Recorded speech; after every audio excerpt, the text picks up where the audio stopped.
tu he zan sui malam pakwa cheo atling change avan tlai video van tu ding khavan tlai pa chang na en tu tan tu zan chu video tu ka van tim lo nan arwang cho ren tuan na ka khan kan rian tam van tam pa e chan ka van nei lo cha khan video tu coding khan tu nak ding cha chan ka van ngai lo chana an tlai nu khan bbc ni dak thasa sa interview an tu mi anjuji in achu nuwa avai khat na interview an tu mi se chu bi an halmi te chu ka van hu tika khan ama te he ka biarak ngai ton tu mi pin ha cha zonga thai tha thai lai se ko lai te ka ro cha khan ma chu seher na khe dak thasa sa interview an tu mi kha kan van zau tin halai a video he minute kul khat asaw mi si cha khan bia khabai tampi ke mani khaban chim lai lo sa kam van ngai la e abe chu abe pi ngai ko ti ka ro mi te tu kha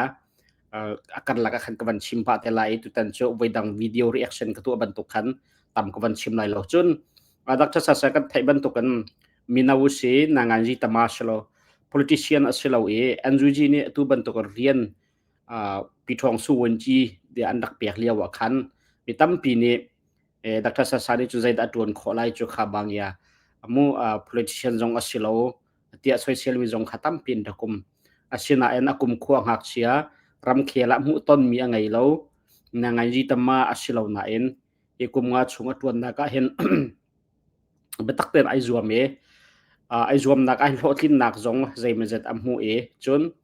hotlin nak hi zai tukun da amu ti mi nak lai in hi arian atuan mi a hin mol phau nak ning za nak ti zai man lo te in he rian id tiang tha te da tluang ten atuan kho mi he upat ok tak mi pakhat se du ning lai tip ning hotlin nak amu lo nak arwang tu su phun tampi lai hotlin nak amu lo man arian he ning za pi mol phau pi lo ten akal pi mi he ke chu upat ok tak pakhat asi te karo arwang chu ama akum khwale ram khel la e amu ton nak zau in chun atuan khorai lo ti an dak ti mi sina an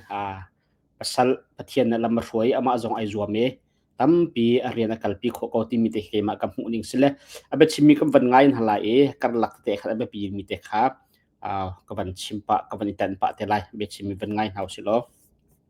ပထမအနေနဲ့ကတော့ကျွန်တော်တို့ဒီပြည်သူလူထုပေါ့နော်ကျွန်တော်တို့ကိုတာဝန်ပေးတယ်တမိုင်းကလည်းတာဝန်ပေးတယ်ဆိုတာကျွန်တော်တို့ဒီ9နှစ်ဒီဒေါ်လာမှာကျွန်တော်တာဝန်ထပ်ဆောက်ပေးရခဲ့တယ်အဲ့ဒီချိန်မှာကျွန်တော်ဒီ NUG ကလုတ်ဖော်ကိုင်ဖက်နေရောဒီဒေါ်လာရပ်ပေါ်ရပ်ဖက်အကိုလို့ကိုကျွန်တော်ကျေးဇူးတင်ပါတယ်ပေါ့နော်အခုကတော့ဘလို့ပဲဖြစ်ဖြစ်ကျွန်တော်တို့မှာဒီ new initiative တွားဖို့လိုအပ်လာတယ်B2 platform ပေါ့နာမည်နဲ့ခေါ်တာ B2 platform လို့ကျွန်တော်ခေါ်ထားတယ်အခုက B2 လူထုက platform မရှိဘဲနဲ့ဒီတိုင်းကိုတော့လိုက်ကဆက်သွားဖို့ရခက်တယ်လို့ထင်တယ်ဒါကြောင့်မလို့တပိုက်ကတော့ကျွန်တော်တို့ NUG reform လည်းအရေးကြီးလာတယ်ဒီကျွန်တော်ဒါဝိသနာတွေအားလုံးကိုလည်းကြီးကြီးလေးလေးပြတ်ဖွဲ့ဖို့လိုလာတယ်အဲ့မှာ August လကလေးကနေပြီးမှကျွန်တော်တို့ဒီ reform ကလူကြီးတွေပေါ့နော်ကျွန်တော်တို့တမနာကြီးရောCRPH ဥက္ကဋ္ဌရောကျွန်တော်ချို့ရောကျွန်တော်တို့တွေးမှသူတို့လည်းပြောခဲ့ပြီဒီကျွန်တော်ရဲ့ဝိသနာဟာလည်းဒီရှိမှမဟုတ်တော့ဘူးဆိုတာလည်းကျွန်တော်ကတယူဝေ information ပေးလိုက်တာပေါ့နော်ဒါပြီးမှကျွန်တော်ဟာလည်းဒါလည်းတစ်ချိန်တည်းမှပြီပေါ့ကျွန်တော်ကဒီ initiative ကိုလည်းတွားဖို့လိုတဲ့အခါကျတော့ကျွန်တော် NUG မှာဆက်လက်နေမယ်ဆိုရင်အခုန initiative ဒီဟာလည်းကျွန်တော်ဟာလုံးလုံးမရတဲ့အပိုက်လည်းအများကြီးရှိတယ်ဆိုတော့ခုဆိုရင်တော့အမေရိကပြည်ထောင်စုမှာကျွန်တော် ma zon te kha be pim pakhat mi chu dak zai ruang da dak tha sa anjuji na idin ti mi video toy krak chim mi khan zai dang boi nak la chung la ya khe isik na i khot nak zai man lem lai lo tia krak chim me idin nak arwang chu anjuji kha reform to ding a si cha chu reform to mi chon wonchi thana administrative mi wonchi thana pol kha tam tuk an rak chi ai ma har lo tia an ru mi na chunga atu dak tha sa san atlai mi international cooperation ministry of international cooperation ti mi khana ngen taka pupong songyo ji wonji thana ti mi kha har lem lo mi si cha mai hi idin mi skolai ti kha krak chi mi chu aman aban chiban tok than aliam chemi okot kha khan chankar lak tamra la wonji chaula CRPH chairman zong ni khan nang mana tlai mi on chi thana he NUG reform kan tu tika chun ti lai lo tia han kan te en thong an ta ka than chang ti nu pakhat na apan hi na ka chun atu he ama ne tuan adu mi ama ne pape kan tuan adu mi rian kha chu ar tuan adu mi rian chu NUG wonji pakhat asinak dia mun chun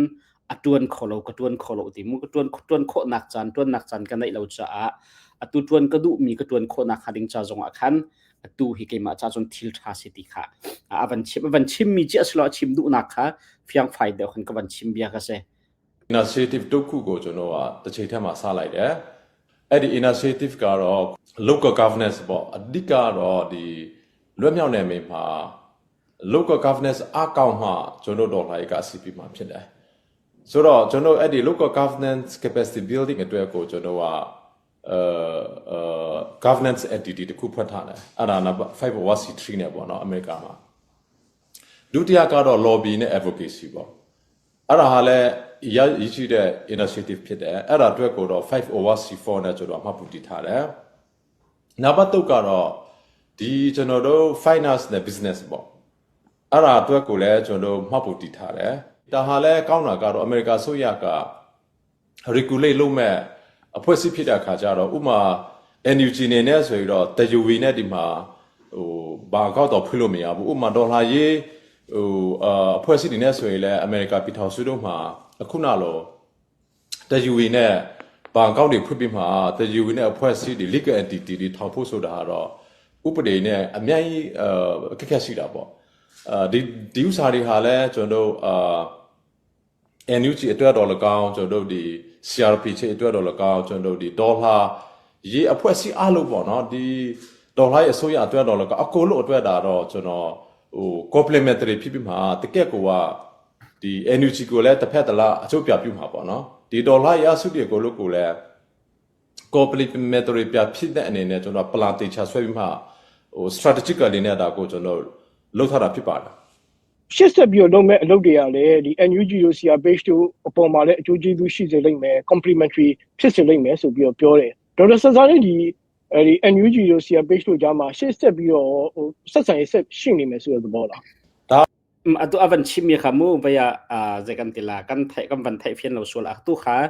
anjujin id lai sana in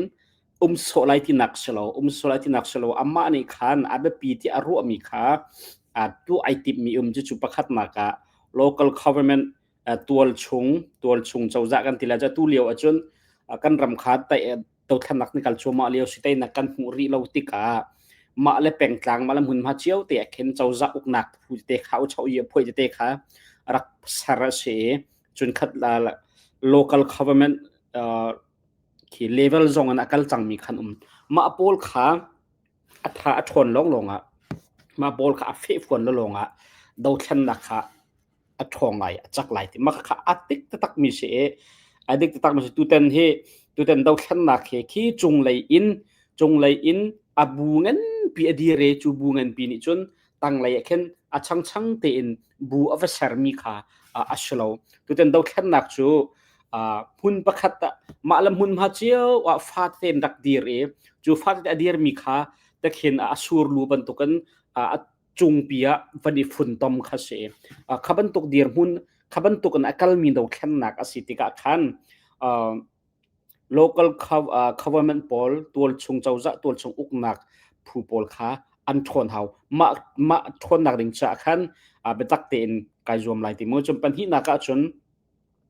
zedin de se lobby and advocacy makha kha ramdanga hen zai tluk anda ramdang chawza he sina khan mu NUG chawza asilawa tu den dau khan nak me pi chawza he zetin da an chaw than kho ning asila an chaw than kho nak lam lai ti mi kha asi kho chon kana zuam lai ti chu pan hi pathum na ka chu je an tu ri lai ti sia chon zu asa hen financial tangka lai rian tuan na kan tila chol chak nak ma kha atha te in an sare chu chawza sin zong akhan register kha an tu achang e ma kha an ju chi chu atua ma pi chawza kan ti ko na en เจ้าจะประคัดเนี่ยรำดังเจ้าจะประคัดเนี่ยถ้าเต็นปมมีแล้วเจ้าท่านมีสิเราจะคันจูสเตียนหาอันจูจีนี่แบ่งของที่บันอนของอ่ะเราขับันตกแต่อาคันตุยดักษาสาเตปนอันตัวมีตั้งกาเลยโจลจังหนักเรียนตัวหนักมั้งค่ะมะมินคันสิโคจงโจลจังโคแล้วไว้โคสละมาเรียนตัวหนักเวลเตค่ะเกมาชัดหนักแล้วเกมาปุ่มปักหลอกหนักสิเราเอ็นดาวแคนหนักจะอะไรจะอันจูจีอบอมดูเทียมค่ะสไลด์ที่มีค่ะอวันชิมิสิมุอัฐาตักอรุณนักค่ะอัฐาตกอันจูจีวันจีปีทงสุวันจีอัศนักมันนั้นตัวแต่ทีมีโพลค่ะตัวนั้นโคตรตักเสียจุดสันอะไรเดียวเลยที่ค่ะเพียงแต่เกมันจนกระซุ่มมิเสียเราจนลูกก็ดอกลายเยอะบ่เยอะแพ้เนี่ยโกลูพิดเนี่ยขันจะเราจนลูกหาตุกว่าอเมริกาจนลูกนี่พูดเลย complementary พิดนี่พูดเลย conflict มันพิดพูดอีจีเลย所以打到的拍卡机没所以了，就到酷be the complementary อาชีพหาเวconflict อาชีพเราค่ะbe เดและอันจูจีนี่ค่ะอะไรอันจูจีไอดินร่วงอ่ะคันอันจูจีค่ะดาวพุ่งสลบจมูกและเชื่อคันนี้จนอันจูจีไอดินจะคันอันจูจีเห็นหัวเรียนนั้นตัวเขาตีแล้วเบียนใจกันทีแล้วเขาขันไล่เรียนจีเขาแล้วตีมันตุกกันรัวส่วนละจนมาค่ะปุยจริงเรามีลงปวดรัวนักเสียชัดเชียร์แมนจูปุยจริงชัดเชียร์แมนไอดีนจงอาคันพาสตอร์เฮอักหนึ่งเรียนนั่นตัวจีเขาครีฟ้าปาดังเฮอักหนึ่งเรียนตัวจีเขาเชื่อเขาชัดเชียร์แมนอันสี่ชัดเชียร์แมนอันดีนและชัดเชียร์แมนหลักละจังกัคันครีฟ้าบุมเมติงจงอิตาลีดูเราความดูฮัลโหลมังวินตัมปีจ้ะขับตุกขาดักตาซาจ้ะกัสไลเราเตะอันกันละก็อีดาวนักอีขวดนักมุ้ยมันไลเราโอเคปุยจริงตุกมีลุงปุดประคัสมั้งตัวอันจูจีวันจีกุมงาชงอัตวันนักนี่เห็นอัฐินลุงละรัวนักเราตั้มปีใจกันทีละอัศรเชียมละปุยจริงแต่ไลติคีก็ซุ่มมิเชียลูอาสุอยากาบาเลสุดรีซอสพิดเนี่ยกูว่าอุมายาปงวิชาเลยยาปงยาเด็กขามาแบบสิตายเนี่ยสุดาเรามาพิดออกบ่เนาะจนว่า the financial freedom กูยาพอตัวอีจีเลย resource เราเปลี่ยนเด็กขามา finance resource เราเลย land resource เราเลย所以说，在第二三个就那个几点看嘛，အခု那อเมริกาမှာကျွန်တော်တို့ဖွက်ထားတဲ့ legal entity မရှိဘဲနဲ့ resource ရဖို့ဆိုတာအမလွယ်တော့ဘူးနိုင်ငံတကာကူညီရဖို့ဆိုတော့ကျွန်တော် legal နေတွားဖို့ကိုလိုတယ်ဒါကြောင့်မလို့အခုကကျွန်တော်တို့အဲ့ဒီဖွဲ့စည်းတစ်ခုကိုကျွန်တော်ဟာဖွက်ထားတာဖြစ်တယ်အဲ့ဒီဖွဲ့စည်းတစ်ခုဟာလည်းတကယ်တော့ဆိုတော့ lobby ဖွဲ့စည်းရယ် advocacy ဖွဲ့စည်းရယ် finance business ဖွဲ့စည်းရယ် governance capacity building ဖွဲ့စည်းရယ်ပေါ့ခုက P2D ဟာလည်းပြောမယ်ဆိုတော့ခုလိုဒေါ်လာ9နှစ်ရှိပြီအဲ့ဒါ9နှစ်အတွင်းမှာသူတို့ဟာလည်းပေးတိုင်တဲ့မြတ်ပေးပြီเนาะဒါဆိုတော့အခုကနိုင်ငံတကာဘက်မှာကျွန်တော်တို့ဟာအကူအညီတွေရနိုင်ဖို့တရွေကူညီရနိုင်ဖို့ကတော့လာကြောက်ပဲရှိတယ်ဒါကြောင့်မလို့အဲ့ဒါကတော့ဒီဒေါ်လာရေးအဖွဲ့အစည်းအားလုံးကိုနောက်ဆိုအကျိုးပြုမှာဖြစ်တာပေါ့เนาะဆိုတော့ဘယ်လိုပဲဖြစ်ဖြစ်ဒီစိတ်သွားမဲ့ခီးမှာဆိုတော့ resource ရရှိကနာပတ်တစ်ဖြစ်တယ်resource မရရှိတဲ့နေကတော့ဒေါ်လာစစ်သွားဖို့တော့အရာခက်ခဲတယ်အဲ့တော့ဒေါက်တာဆဆာအခုဒီအဖွဲ့အစည်းပုံကူနဲ့အတူရှေ့ဆက်သွားမဲ့ခီးစဉ်ကဒီချင်းဒေပါဟိုအာယုံဆိုင်တာဒါမှမဟုတ်လေမြန်မာနိုင်ငံတစ်ခုလုံးကိုခြုံလွှမ်းတယ်လို့ပြောနိုင်တာနံပါတ်1ကတော့ကျွန်တော်လွတ်မြောက်နေပြီပေါ့ဥမာချင်းအပါဝေရခိုင်အပါဝေဥမာစကိုင်းဥမာကရင်နေကချင်းဒီလွတ်မြောက်နေမိဒီကိုကျွန်တော်အကောက်လို့ဖလို့လာတယ်လွတ်မြောက်နေမိအကောက်ကြီးကတော့အဲ့ဒီလွတ်မြောက်နေမိမှာရှိတယ်ဥမာ local governance the capacity ကအင်မတန်မှအရေးကြီးလာတယ်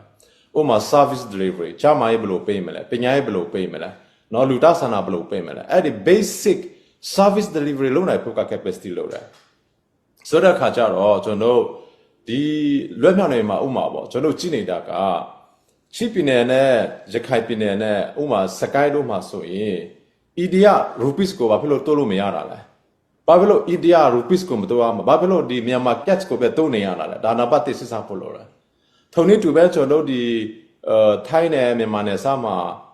ဂရိနဲ့ဂရိနေဆိုရင်လဲကျွန်တော်ထိုင်းဘာငွေကိုဘယ်လိုတိုးမလဲမြန်မာကျပ်ကိုမတိုးတော့ဘဲနဲ့ပေါ့ဒါ finance system ကိုလည်းကျွန်တော်တိဆောက်ရတော့မယ်အဲ့ဒါအင်မတန်မှရည်ကြည်တယ်ဒါဒီကိုလုံးနိုင်ဖို့ကအမေရိကန်တို့လိုနိုင်ငံမျိုးမှာ finance entity ကိုမထောင်ဘဲနဲ့ကိုအဲ့ဒါတွေကတွားလို့ဖို့အရာခံတယ်နံပါတ်2ဥမာဆိုတော့ချစ်ပြည်နယ်တို့မှာလွတ်မြောက်နေမိတွေရှိလာပြီ အဲ့ဒီမှာကျွန်တော်တို့ကဘလုံနဲ့ EDF ဖက်က electricity ရခိုင်ပြည်နယ်မှာ EDF ဖက်က electricity တို့ energy တို့ကိုကျွန်တော်ဘယ်လိုတွေ့နိုင်မလဲဥပမာမြန်မာပြည်မှာကြည့်ပေါ့မိအောင်လိုက်ကဘုံမကျဲတဲ့နယ်မြေတစ်ခုကိုကြည့်မယ်ဆိုတော့ဝါပြည်ပြက်ဖြစ်တယ်ဝါပြည်ကဘာဖြစ်လို့မိအောင်လိုက်ကဘုံမကျဲတယ်လဲဆိုတာကိုကျွန်တော်မိကိုထုတ်ဖို့လုပ်တယ်ဘုံမကျဲတဲ့အကြောင်းတစ်ခုရှိတာကတော့ဝါပြည်ဒီတရုတ် currency ကိုတူတယ်ဝါပြည်ဒီတရုတ်ရဲ့electricity ကိုတူတယ်တရုတ်ရဲ့ telecom ကိုတူတယ်အဲ့ဒီတုတ်ခုကိုပဲကျွန်တော်ကလူတိုက်နားလဲဖို့ကအရေးကြီးတယ်ထုံနည်းတူပဲကျွန်တော်ကလွတ်မြောက်နေမိဒီမှာကျွန်တော်အနေနဲ့ဥမာဣတရနယ်စားမှာရှိနေတဲ့ပြည်နယ်တွေမှာဆိုရင်ချင်းရခိုင်နဲ့စကိုင်းတို့ပါဘူးပေါ့ဘယ်လို electricity ဣတရဖက်ကကျွန်တော်မတွေ့နိုင်ရမှာလဲเนาะ telecom telephone ကျွန်တော်အမှသုံးနိုင်ပြီဆိုရင်ကျွန်တော်က mobile phone back ရပြီပေါ့နော် back system ရပြီဒါတွေအားလုံးကိုကျွန်တော်က လက်တွေ့နဲ့စစ်ဆက်ဖို့လိုလာတယ်အဲ့ဒါမရှိဘဲနဲ့ဘလုံးနဲ့မှကျွန်တော် service delivery လုပ်နိုင်ဖို့အရာခံတယ်ဆိုတော့ဒါနဲ့ပတ် achimmi kha thil fa te lo nan abe pi tak tak mi se arwang chu do thlan nak kan to leo si cha atua phone heti ban internet heti ban tok ten ha ral kap chawza ne an tlai di chun tangka mu central bank heti ban tok ten ha ram lengin thil ko thil chok heti ban tok ten ha an ma ral kap chawza ne an tlai di lemma kha do thlan nak athon kho nak ha ding cha le tangka chola walai jong mu kan khize kan tila kan thaja athon kho nak nga le affect fuan mi local tol chung chawza kan si kho nak hading cha khan kan ram in pa na thilri kha do khan na kan to chung a chun kan ram in pa na thilri kha kan men kho be pi dokte wa khezau lo koram chung a chun wa long khi ral kap chawzan bom athak lo nak mun se zai rong da ka ti se chun arwang tampi chunga pakhat chu wa ni achun tuluk tangka an hang tuluk thilri an hang chun electric heti ban tu internet line phone line heti ban tu ten ha zonga tuluk thilong te an hang te emma ka kha ral kap chawza ni khan mu bom athak lo nak arwang tampila ka pakhat asave chuve ban tuk chon thailand ramri ommi crane heti ban tuk crane ni heti ban tuk zonga khan thailand tangka thailand thilri electric phone line heti ban tuk kan man kho hau chuve ban tuk kan india he ramri asmi sagain ai khan chinram kura khan zegan tila india chuak mu india sarmi thilri phone line internet line electric heti ban tuk kan man kho lawa khan chon rian tuan na khan service kha won song mu ti mi kha tu har tok te arwang cha tu leo chu zai po hi internet in phone in tampi hi service kal khom chang mi si cha khan ma vel te kha kan ram in pan ha ta kan man kho longa rian tuan na ka khan thong ngain kan kal kholai abe pi tak mi sim kha mum la parallel government ti mi call ni sin pian asuya antilamu sin pian asuya ti mi bia hi tutan dau khannak a hin parallel government ti mi sin pian asuya ti mi bia arak chim sa cha arak chel masabik tu hi kapat lo se chun daniel sakhong se tu india na mi mu pu daniel sakhong ni khin arak chel cha te khan arak chel atu lio ban tu ka hin simpian asuya te mi parallel government ki kan dia hawe ti arak chel cha toy ti arak chel ma cha chu ma kong he pe tai chun ke man interview karak to masa e khata khan parallel simpian asuya te mi kha kam ban chim chiol kan chimrong khan silem lo khan e chun hu tom pala chon enjuji na kha ban dir te enjuji na kha ban dir ma kha enjuji hetu atu adir mun chon simpian asuya te mi chu zegan tila chawza nol ngai nak ala tu chawza kan du lo mi chawza kha dir on in dir mi mu chawza maka khal simpian asuya parallel government ti mi cho ase maktika khan taya upre sumuyi phungla lamzul nak laya chon pelikren tron nak lai ral ka mipi ngandam nak lai phim chon nak lai chon adang dang ma mu adang dang ve jong chawza ne mi aram chung atu ading mi thil tam pi kha ama aluat nak hun luat myo ne me aluat nak hun pa กันอุกมีกันคอนโทรลมีหุ่นพาแต่ละคันคันเป็นตัว service เวียเตะขาชาเตะอินกันกัลปีโคกันจวนโคหาวติจุนหูลองอ่ะจวนรำดังนี่คันโออากันซุ่มไล่เฮอันกันเจ้าติกอาคันฮิเปใจออกจากกันเจ้าท่านออกจากกันสีติมิคาอันลงทินอาคันไล่ติมาติโคนักหาดิ้งจากคันเต local government ติมีโพลค่ะตัวอัลจะลวดนักมีจังมีมูลวดนักจังมี local government ติมีโพลค่ะอาเบปีมีจุดเสและตัวกันจวนมีเรียนเฮกันมาชินมีพุนจ้าลงเชลล์จะคันมีพุนจ้าลงเชลล์กอลมีพุนจ้าลงเชลล์ลวดนักมุนลวดเหี่ยวเนมีมีดีลักนัดจะท่านเห็นสันไลดิ้งกันตัวมีสิทธิ์อาเบปีตักไม่ใช่มาแต่ขมิชินเชียวสิแต่บิมาจนเราการดิมา legal entity ตัวคู่สิบิสุดอ่ะอเมริกาสุยากาเลดาก็แต่วิมาพูดเตปีบีดิชิมาจนธนาชุดท่าระအခုကကိုလာဘီယာတက်ကတူနဲ့ကျွန်တော်စကားပြောတာကိုလာဘီယာတက်ကတူနယူးယောက်မှာရှိတဲ့ကိုလာဘီယာတက်ကတူပါမောက်ခိုင်းနေကျွန်တော်ဆွေးနွေးတဲ့အခါမှာသူတို့မှာဒီ local governance structure တွေ local governance capacity building တွေကိုသူတို့ကလုံနိုင်ဆိုရှိတဲ့ resource တွေအများကြီးရှိတယ်ဒါဆိုတော့သူတို့လူကိုကျွန်တော်က partnership agreement ထုတ်ပြီးမှာဘာဖြစ်လို့လွတ်မြောက်နိုင်မေးဒီမှာအားကောင်းအောင်မလုပ်ရမှာလဲဟုတ်ပြီမင်းအောင်လိုက်အုပ်ချုပ်တဲ့မြို့တွေရှိတော့ဒေါ်လာကြီးတွေအုပ်ချုပ်တဲ့မြို့တွေရှိတယ်ဆိုတော့ဒေါ်လာကြီးအဖွဲ့အစည်းတွေအုပ်ချုပ်တဲ့မြို့တွေနဲ့ဒီစစ်ကောင်စီအုပ်ချုပ်တဲ့မြို့တွေကကွာဟာချက်ကပေါ်လာဖို့လိုလာပြီအဲ့ဒီနှစ်ခုကမတည့်လာပဲနဲ့နိုင်ငံတကာမှာကျွန်တော်ဟာနော်ဒီဒေါ်လာကြီးရဲ့အခုနကျွန်တော်တို့အောင်မြင်မှုတွေကိုဘယ်လိုပြမလဲအဲ့ဒါမပြနိုင်ဘူးဆိုရင်လည်းနိုင်ငံတကာအကူအညီရဖို့ဆိုတာအရာခက်တယ်ပြီးမှတစ်ဖက်ကအဲ့ဒီ local governance တွေက capacity မရှိဘူးဆိုရင် accountability နဲ့ transparency ပေါ့ဖွင့်လင်းမိသားမှုတော့အခုနကတော့ accountability တို့ကမရှိဘူးဆိုရင်တော့ဘယ်နိုင်ငံတကာအစိုးရမှကျွန်တော်ကူညီမှာမဟုတ်ဘူးဒါကြောင့်မလို့အခုနကျွန်တော်ပြောတဲ့ entity လို့ပြောမလားဒီအဖွဲ့အစည်းတစ်ခုကိုကဒါလေကလို့ပေါ့လာမကြည့်လို့ပေါ့ကျွန်တော်ကအဲ့လိုနားလည်ဆိုချင်တယ်အဲ့ဒါကိုကျွန်တော်နိုင်ငံတကာနဲ့အဲ့ဒီလွဲမြောက်နေပြီဒီအကြားမှာကျွန်တော်ဟာချစ်ဆက်ပေးရမယ် bridge လို့ဖြစ်လာရမှာအဲ့လိုကျွန်တော်သွားမှာပေါ့နော်အဲ့လိုမသွားမနဲ့တော့လွဲမြောက်နေပြီအားကောင်းရေးဆိုတာမဖြစ်နိုင်ဘူးပေါ့ခုနဒေါက်တာဆော့ဆော့ပြောသလိုပေါ့လေကိုကတော့အမေရိကန်ပြည်တော်စုထဲမှာရှိတဲ့ပညာရှင်တွေခုနဥပမာဒီကိုလံဘီယာတက္ကသိုလ်ကဗမောက်ခိုင်းတဲ့ဆွေးနွေးတကယ်သူပေါ့လေဒေါက်တာဆော့ဆော့ခုရည်မှန်းထားတဲ့မျှော်မြင်ထားတဲ့အခုကြံစကြိုးပမ်းနေတဲ့ဟာတွေကိုတော်တော်ရင်အင်အားစုတွေကြားထဲမှာရောချပြဆွေးနွေးတာတွေသူတို့ရဲ့သဘောထားအမြင်တွေရယူတာတွေပူပေါင်းဆောင်ရွက်မှုတွေဘယ်လိုရှိမလဲဆိုတာတွေကိုဆွေးနွေးခဲ့ပြီးပြီလားတိုင်ပင်ထားပြီးပြီလားအဓိကတော့ကျွန်တော်ဒီဥစ္စာဟာလည်းဒီနေ့မှဒါချက်ချကြလာတာမဟုတ်ဘူးပေါ့နော်ကျွန်တော်ဒီဒေါ်လာရေးမှာကျွန်တော်ကိုတိုင်လဲ9နှစ်ဖြတ်သလာခဲ့တာအဲ့တခြားလုံးမှာလည်းကျွန်တော်တတ်နိုင်တဲ့ဖက်ကနေပြီးမှဒေါ်လာရဲ့ပေါ်ရဲ့ဖက်အဖွဲ့အစည်းတော်တော်များများနဲ့လည်းကျွန်တော်စကားပြောခဲ့တယ်တွေးခဲ့တယ်ပြီးမှအဲ့မှာ research တွေလည်းကျွန်တော်ဒီအခုနကျွန်တော်ပြောတဲ့ကိုလာမြေတက္ကသိုလ်ဖက်ကတော့လကောက်တခြားတက္ကသိုလ်တွေဖက်ကနေလည်းကျွန်တော်ဟာဒီ Western DC မှာရှိတဲ့ policy institution တွေပေါ့သူတို့လည်းကျွန်တော်တော့ကိုချိတ်ဆက်ခံတယ်ဆိုတော့ဒါဟာလွယ်ခဲ့တဲ့9နှစ်ရဲ့အတွေ့အကြုံအရာဒီလို strategy မရှိပဲနဲ့ဒီလို plan မရှိပဲနဲ့ဒီလို vision မရှိပဲနဲ့ဒေါ်လာရဆက်သွားလို့မရတော့ဘူးဆိုတာဟာတော့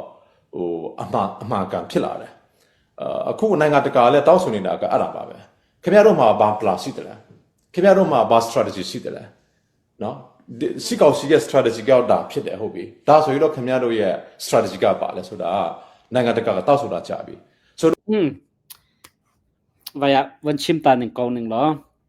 mate kha ba pi tak mi se arwang chu tu ka chim chang ban to kan ko rama chawza pathi kan dir chang tu ra kap chawza kan tai khori lo cha chawza pakhat ban to kan dir ve khatlaya mi pi chawza ve khatika khan za a ho hi da chawthan ok lak mi se a ho hi da bom ok lak mi se ti mi kha kan phiền tar kho hau timo kan phiền tar kho hau maka kha phiền tar lo in le mai le a hi chawza he kan dir ve ko zaitin da rian kan tuan lai zai hi chia da kan tip mi se zai tin chia da kan kal lai zai bentuk plan da kan ngai mo ma pol kha zai bentuk strategy zai bentuk view ha mo da kan ngai ti mi kha kan lang tar kho lo se chon ram dang ne zai tik na kam bom lai maka kha ba pi tak mi se ram dang a chun he jo so mi labang chin kan thai ko lai business kan to atik mana business plan ti mi kha hao business cho ta chun da ga mirang portion bakalon idea na ru na athat tuk zong akhan chuban tuk chu khaban tuk vision ka tu alai vatelo athat tuk na athat osinan zai ben tukanda zai ben tuk plan da na ngai zai tin da na tu alai zai chu da nai tip mi si ti mi kha tha an halai na le khon halo sia chun na ru na khan idea kha tha tuk man sul au man ne an zul lai lo how man an bom lai lo I khaban tuk ka se plan ti mi he abapi plan ti mi kan itip mi le kan du mi mo atlam atlin kho nak hading sa so atlam atlin tika zaitin da kan umri lai ti mi pol sa khan tha tin plain kan ngai lo sia khan chon a how man an kam bom lai lo ti mi kha abe pi te tak mi se hi thil ka to mi vel te che khat lo rak thla mi se lo kum nga chung dau khan na ka kan ral kap na he dau thim na khroi tu dang na he kan tong bia kan ru na ram dang kan tlon huwa mi fi mi thiam tam bia kan ru na e kum nga chung kam hu ton mi achun atu ban tuken local government a thon lo e a fe phon lo si achun kan kal kholai lo ti kha fyang ten kam hu mi si ti aba chim mi a tha tak mi singai angai jong တော့ခုကအဲ့ဒီ strategy ကထွက်လာပြီအဲ့ဒီ plan ကထွက်လာပြီဆိုတော့ခုနိုင်ငံတကာမှာဆိုရင်ကျွန်တော်ချိဆက်တဲ့အတိုင်းမှာကျွန်တော်ဒီမှာ senator တွေ congressman တွေ state department တွေအဖွဲ့အစည်းတွေကိုလို့ကျွန်တော်တွေ့တဲ့အခါမှာလဲเนาะဒါသူတို့ကိုချပြတဲ့အခါမှာဒါကတော့သူတို့မှာเนาะဟုတ်ပြီဒါဘာဖြစ်လို့လွန်ခဲ့တဲ့9နှစ်မှမပေါ်နိုင်တာလဲပေါ့ဒါမိခိုးလဲသူတို့ကျွန်တော် make တယ်ဆိုတော့ခုကဘာပဲဖြစ်ဖြစ်ဟို plan တစ်ခုထွက်လာပြီကျွန်တော်မှာเนาะ strategy ရှိလာပြီalternative plan ထွက်လာပြီအဲ့ဒါကတစ်ဖက်ကပြောမယ်ဆိုတော့ဟိုဒေါ်လာကြီးရက်ပေါ်ရက်ဖက်တဲ့အနေနဲ့လဲသူတို့မှာ plan ရှိတယ်ဆိုတော့သူတို့ plan ကိုလည်းပြည်သူလူထုကိုချပြစေချင်တယ်ဥပမာ you know ဘာအဖွဲ့အစည်းပဲဖြစ်ဖြစ်ပေါ့ဒါဆိုတော့ကျွန်တော်တို့ထက်ကောင်းတဲ့ plan သူတို့မှာရှိကျွန်တော်ကသူတို့ကို live positive ဖြစ်တယ်နော်စီအနိုင်တိုင်းရေးကိုတကယ်ဖြစ်စေနိုင်မယ့်ဥစ္စာရှိတယ်လားစီအနိုင်တိုင်းရေးဆိုတာကတော့ပြောရလွယ်ပေမဲ့လည်းစီအနိုင်တိုင်းထက်မှာအရေးကြီးဆုံးကတော့ resource ပဲ resource မရှိဘဲနဲ့ဘာစီမအနိုင်တိုင်းလို့ရမှာမဟုတ်ဘူးဒါကြောင့်မလို့ကျွန်တော်တို့ကတော့ road map ကတော့တိတ်ချပါတယ် resource ရရှိကနံပါတ်1နံပါတ်2တာပေါင်းစုဖြစ်ပေါ်လာရေးနံပါတ်3စီအနိုင်တိုင်းရေးနံပါတ်4နော်ဖွဲ့စည်းပုံတည်ဆွေးရင်းနဲ့ရွေးကောက်ပွဲဖြစ်မြောက်နံပါတ်5နော်ခုနလို federal နိုင်ငံတော်တည်ဆောက်ရေးအဲ့ဒါလဲကျွန်တော်ကတော့ propose လုပ်ချင်တယ်မြန်မာနိုင်ငံကိုလည်းဒီတိုင်းပဲနော်စီအာနာစီဒီနာမည်မှက်လာတဲ့နာမည်နဲ့မသွားတော့ဘဲနဲ့ဟိုတော့လည်းတစ်ခါကျွန်တော်ပြောပြီးပြီပေါ့နော် United States of Myanmar လို့ခေါ်လိုက်ပါဖြစ်လို့မကောက်ရမှာလဲ USM ပေါ့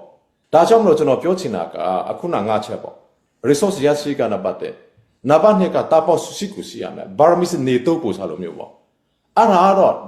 ဘယ်နိုင်ငံမှကျွန်တော်တို့မှာ chain of command joint chain of command တစ်ခုထက်မှမရောက်ပဲနဲ့အခုက chain of command က1000ကျော်ရှိတယ်အဲ့လိုနဲ့ကျွန်တော်ဘလုံးနဲ့ဒေါ်လာကိုဆက်သွားလို့ရမလဲဒါကလည်းဒေါ်လာကြီးကိုတကက်ဟိုထိရောက်ဖြစ်စေချင်တဲ့လူတိုက်ကလည်းစစ်စားကြမှာကျွန်တော်တယောက်ထက်မဟုတ်ပါဘူးเนาะသူတို့ခေါင်းဆောင်တိုက်စိတ်မှာဒါရှိမှာပေါ့ဆိုတော့အဲ့ဒါအားလုံးကိုကျွန်တော် one chain of command မဟုတ် joint chain of command မှာရောက်လာဖို့ကတော့ကျွန်တော်တို့မှာတာပေါက်စုလို့တယ်တာပေါက်စုကလည်းဥပမာ Myanmar Cooperation Treaty လို့ပေါ့ treaty တစ်ခုကိုကျွန်တော်လည်းမှာထိုးရပါလိမ့်မယ်အဲ့ဒါဒီကနော်မရှိပဲနဲ့ကျွန်တော်ဟာဒေါ်လာဘလို့နဲ့မှဆက်သွားလို့ရမှာမဟုတ်ဘူးပြီးတော့ဒီဒေါ်လာကြီးကအဖွဲ့အစည်းတစ်ခုထက်နဲ့အောင်မြင်နိုင်မဲ့ဒေါ်လာကြီးမဟုတ်ဘူး NUG တစ်ခုထက်နဲ့အောင်မြင်မှာမဟုတ်ဘူးနော်ဒီဖက်ကလက်နဲ့ကအဖွဲ့အစည်းတစ်ခုထက်နဲ့အောင်မြင်မှာမဟုတ်ဘူးအကိုလို့တာပေါက်စုနဲ့ strategic ကြနဲ့ဒါလုံးမဒါစီအနိုင်တိုင်းကဖြစ်လာမှာဖြစ်တယ်ဒါပေမဲ့အရေးကြီးဆုံးကတော့ဘာပဲပြော resource မရှိပဲနဲ့ဒီအခုနကျွန်တော်ပြောတဲ့စီအနိုင်တိုင်းရေးတို့နော်တာပေါက်စုဖြစ်ပေါ်လာရေးတို့ဖွဲ့စည်းပုံအတိရေးဆွဲရေးတို့အခုန United States of Myanmar ဖြစ်ပေါ်လာရေးတို့ကဒါကတော့နော်ဒီဖက်က resource ရရှိမှာပဲအချိန်ခံတယ်ဆိုတော့ကျွန်တော်အ ਨੇ ဆို air defense လို့ရရှိနိုင်ပုံရည်ရှိတယ်အ ਨੇ ဆိုကျွန်တော်မှာတကယ်ကိုကနော်စီအနိုင်တိုင်းဆိုတာဒီလက်နဲ့တေးသေးလေးတွေနဲ့ကိုတခါသွားလိုက်အလူငွေမရှိတော့တာနဲ့ပြာဆုပ်လိုက်ပြာသွားလိုက်အခုနလိုမြို့တေးသေးလေးတွေတခုတိုင်းလိုက်ပြာယူလိုက်ဒါကတော့မဟာဗျူဟာမရှိတော့ဘူးကျွန်တော်မှာအကြီးကြီးကိုစစ်စားပါလိမ့်မယ်နော် air defense အစစ်ကိုကျွန်တော်စစ်စားပါလိမ့်မယ်အဲ့ဒါဒီရနိုင်ဖို့ကခုန entity မဖွဲ့ပဲနဲ့ဘလို့နဲ့မှကိုကနော် legal entity တခုမရှိပဲနဲ့ဒီ America အစိုးရတို့လို regulate လုပ်နိုင်တဲ့တည်ဝေအဖွဲ့အစည်းကျွန်တော်မှမရှိပဲနဲ့ resource ကရနိုင်ဖို့တော့အလားလာမရှိဘူးပေါ့ ကြာသေးခင်အတွင်းမှာကိုဒီစစ်တပ်ကလုပ်ပေးမဲ့ရွေးကောက်ပွဲရှိလာတော့မယ်ဆိုတော့အဲ့ရွေးကောက်ပွဲကနေတစ်ဆင့်ဥမာအစိုးရအသစ်တွေပါဖြစ်လာမယ်ဆိုရင်လည်းသူတို့ရဲ့ legitimacy ပေါ့ဗျာဟိုတရားဝင်ရွေးကောက်ပွဲကနေတရားဝင်အစိုးရဆိုတဲ့ပုံစံမျိုးတွေဟိုပြလို့ရမယ်ဆိုတဲ့ပုံသက်ချက်တွေလည်းရှိနေကြတယ်ဆိုတော့ကျတော့အဲ့ဒါနဲ့ပြန်ရောဒီတော်လိုင်းအင်အားစုတွေဘက်ကနေပြီးတော့ကျတော့ viewer ကြတုံ့ပြန်သွားဖို့လိုတယ်ဒေါက်တာဆဆာအနေနဲ့ရောအဲ့ဒီအရာနဲ့ပတ်သက်ပြီးတော့ကျွန်တော်စဉ်းစားထားတာရှိတာ ဟုတ်ကဲ့ဒီအတူရွေးကောက်ပွဲလုံးမဲ့ကိစ္စနဲ့ပတ်သက်ပြီးမှနိုင်ငံတကာမှာလည်းဒါเนาะကျွန်တော်တို့တွေးတဲ့နိုင်ငံတိုက်လို့လူမှာမိခိုတူလို့မေ့ကြတယ်ဆိုတော့ကျွန်တော်တို့အနေနဲ့ကပီတုစာဒခါယူပွဲကိုအများဆုံးကျွန်တော်တို့ဟာဖော်ဆောင်ဖို့လိုတယ်အဲ့ဒါအတွက်ကိုလည်းကျွန်တော်တို့အခုတက်ဆိုင်ရာအဖွဲ့အစည်းတွေတော်တော်များများနဲ့ကျွန်တော်တို့စကားပြောပြတာဖြစ်တယ်ဥပမာအီရန်နိုင်ငံမှာအခုနလိုမျိုးပေါ့နော်သူတို့အတူရွေးကောက်ပွဲကိုလုပ်တဲ့အခါမှာအဲ့ဒီမှာသူတို့ digital platform ကိုတိုးပြီးမှသူတို့ဒီအတူရွေးကောက်ပွဲနဲ့သူတို့လုပ်ခဲ့တဲ့ဥစ္စာမှာonline referendum တွေလုပ်တာကိုကျွန်တော်တွေ့ရတယ်အဲ့ဒါဒီကိုလည်းတက်ဆိုင်ရာအဖွဲ့အစည်းနဲ့ကျွန်တော်ဆွေးနွေးခဲ့တယ်သူတို့နဲ့လည်းကျွန်တော်ချစ်ဆက်ခဲ့တယ်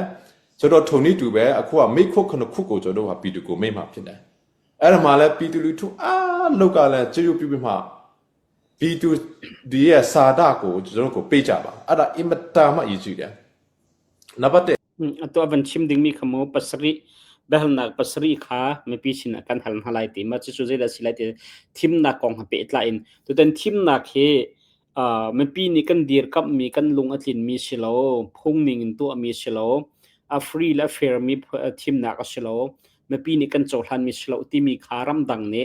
an thai an fian kho na khading cha khan me pi ni tu ding mi kan nei te ma chu ha ko bakal len tang ka tam pi bidi in tu how mi kha selo e ma thut mun te in phone chung de hendak tu ding mi chu be hal nak pasari kan hal halai ti ma chu ram dang zong an tu chang mi atu chang min ha he zong tha den kana chon kana be kana chai chang mi chu be hal nak chu pakhat nak che da silai ban ngol 2025ရွေးကောက်ပွဲဒီစစ်ကောင်စီကလို့တော့ရွေးကောက်ပွဲဟာနော် legitimate တရားဝီတလားမတရားဘူးလားဆိုတာမိခေါ်ပေါ့ yes or no အဲ့ဒါပဲဖြေရမယ် behal nak pasri imla e chu behal nak pasri chu yes or no asi selo ti milong kha khi le kha sko lai makak long kha salai chu apakhat nak behal nak chu tu thong ni le kulanga e tural kap chu an tu ding mi hi phung ning in tu mi asmo selo ti mi kha behal nak ma khan yes or no long kha le ding salai te ဒါနံပါတ်1မိခုနဘာနှစ်ကတော့ဒါဆိုရင်2025စစ်ကောင်စီကလုံးမဲ့ရွေးကောက်ပွဲတွေစစ်ကောင်စီလုံးမဲ့ရွေးကောက်ပွဲတွေ free and fair ဟုတ်တလားမဟုတ်ဘူးလားအဲ့ဒါ yes or no မိခုပဲဆိုတော့ကျွန်တော် pan hi nak bahal nak so tu ragap nan tu ding mi he azlen mi le adik mi mu adik mi simosla tim bahal nak sala free and fair election simosla tim kha salai le mi pi ni kan le ding mi chu yes or no ti kha skolai ဌာနကတော့ပြည်သူတွေကိုကျွန်တော်ဟာတသားပဲဖြစ်ဖြစ်နှစ်သားပဲဖြစ်မိခုပေါ်လာမှာဟုတ်ပြီအဲ့ဒီမိခုကိုဖိတဲ့အခါမှာတော့မတရားဘူး free and fair ဖြစ်ဘူးလို့ဖြေတဲ့ data ကိုကျွန်တော်လုပ်ချင်တယ်ဒီခိတ်မှာ data မရှိဘဲနဲ့ဘာတစ်ခုမှလုပ်လို့ရမှာမဟုတ်တော့အဲ့ဒီ data ကိုကျွန်တော်နိုင်ငံတကာကိုချပြရတော့မယ်ဆိုတော့ပြောချင်တာကတော့ကျွန်တော်ပြည်သူလူထုတသားလောက်ကိုမိခုမိတယ်2025ရွေးကောက်ပွဲစစ်ကောင်စီလို့တော့ရွေးကောက်ပွဲဒီ free and fair ဟုတ်မဟုတ်ဆိုတော့95ရာခိုင်နှုန်းက free and fair မဟုတ်ကြောင့်ဖြစ်တယ်ဆိုတဲ့ data ကကျွန်တော်မှရှိဖို့လိုတယ်ဆိုတော့အဲ့ဒါအတွက်ကိုပြည်သူတွေကိုအကူအညီတောင်းချင်တယ်ဒါနံပါတ်1ပေါ့နံပါတ်3မိခုကဒါဆိုရော2020ရွေးကောက်ပွဲ NLD လက်ထက်ကလို့တော့ရွေးကောက်ပွဲဟာ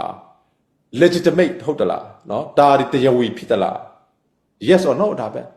ဆိုတော့ကျွန်တော်တိထတာပြည်သူတွေက behal nak pathum nak chu thong ni pokul le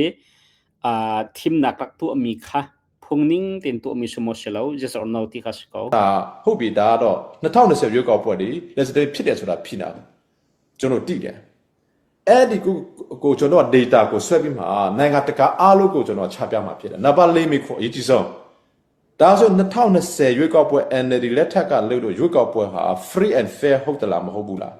တပည့်ဆိုမိအောင်လိုက်ကအာနာတိတ်တဲ့အခါမှာအဲ့ဒီ2020ရွေးကောက်ပွဲဟာမတမာဘူးလို့ပြောလို့အာနာတိတ်တာဖြစ်တယ်အဲ့ဒါ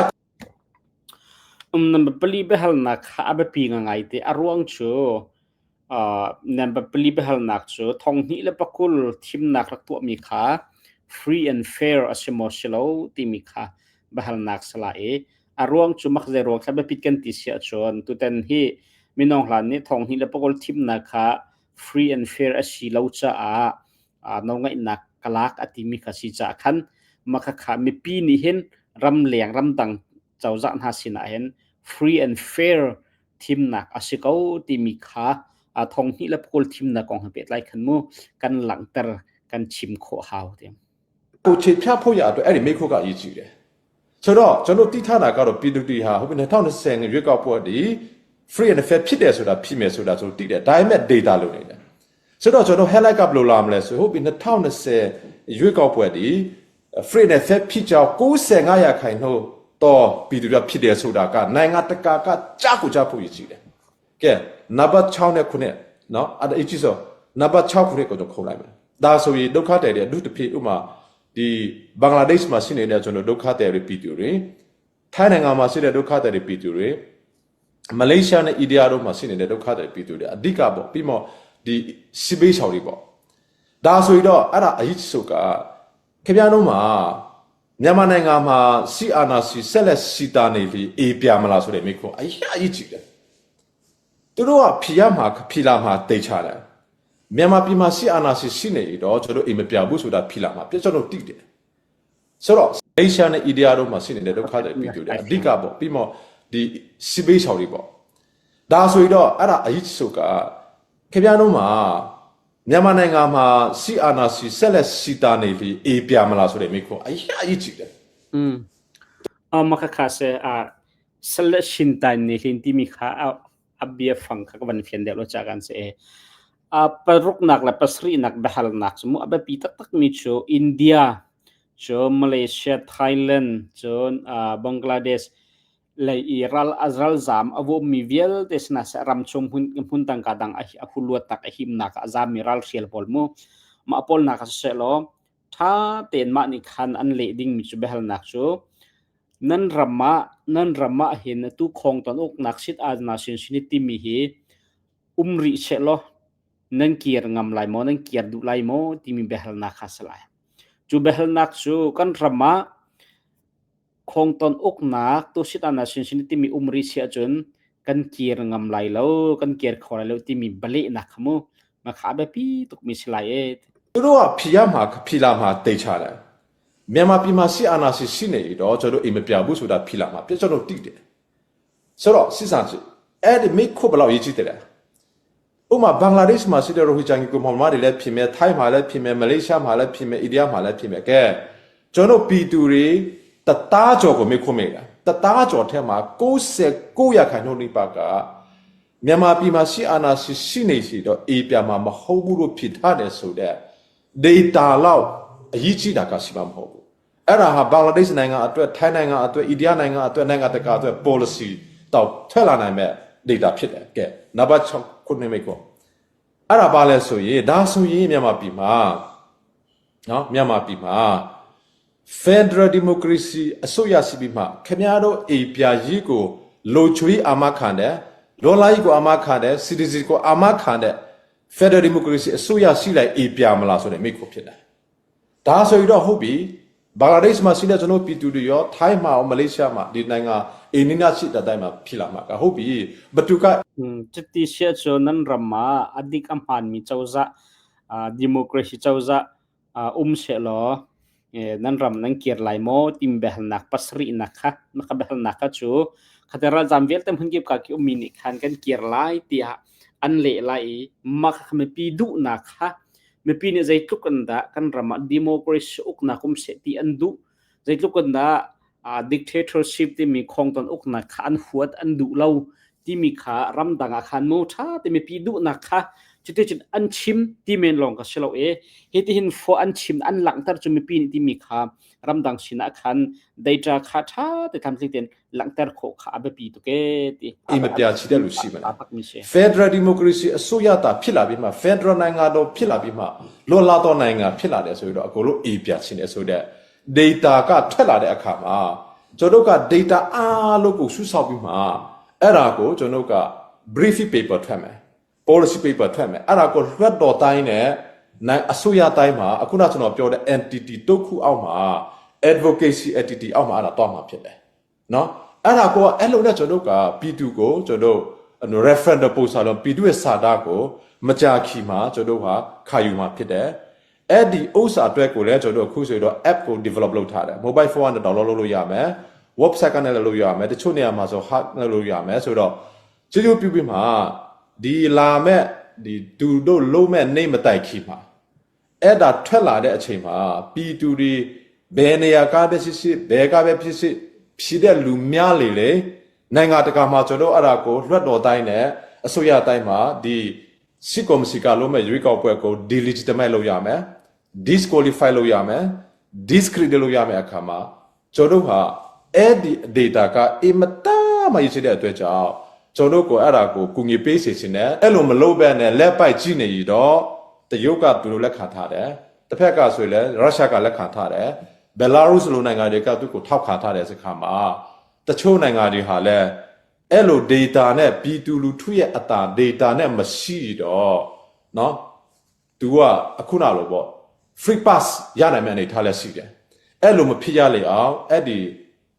app နဲ့အဲ့ဒီနော် website ထွက်လာတဲ့အခြေတဲ့တစ်ခနဲ့ပြည်သူတွေလည်းအဲ့မှာမဲပေးပါဝေပေးချပါလို့ပြည်သူတွေအားလို့ကိုလည်းကျွန်တော်မိတရားခံလို့ပါတယ်ตัวดอกนักวันชิมมีแต่ขา ပထမအနေနဲ့ကတော့ကျွန်တော် ใจกันติลาอาเบปีไงมีเสตัววันชิมีเปหลนักปัสรีกองวันชิมีปอลบิเตมาติอัตกันวันตัวเขาอวตลับตินคนนักดึงจากมาตัวเขาแอปพลิเคชันขากันตัวโจมาเลียวันตีจนแอปพลิเคชันจงเสิร์ชเว็บไซต์จงสลายมาค่ะอินเทอร์เน็ตร้านอ่างนักโฟนฟังมีปะเป้านี่ขันกันนุ่มดักปุ่นกิบเจียวขันตัววันตีมีเวลเตะขารักอิตาลีเจียวดิ่งขันvaya abat som nak avan tu ami kase tu dan vaine rakap chajon thim nak kan tu ami hi athat lo nak phongning asi lo nak mepi ni andu lo nak an chaw than lo nak kha betak ten lang tar kho hau ti mi kha avan chimi chi jai sim na anju ji chun idin men sel tu van chimi vel te kha atak kan ama la rian ton hoin han an tu kho sia chun sanat lai ta tak ding kase kan dam do than nak cha sanat lai ta tak ding mi thil pakhat ka siko pathian tu ne daksa sa sangan dam nak pe se lo kan dam le kan mi phun cha tu na kan tam pi tuan kho chi chin dingin film nak dam nak thon nak pe chin ko se ti kha adok nak bi ka ban chim tak du mi se video dang na tong ten halai tu ten daksa sa be chim mi chu ma bil khan re kan ban to kho mi salai nin di rak chunga kalom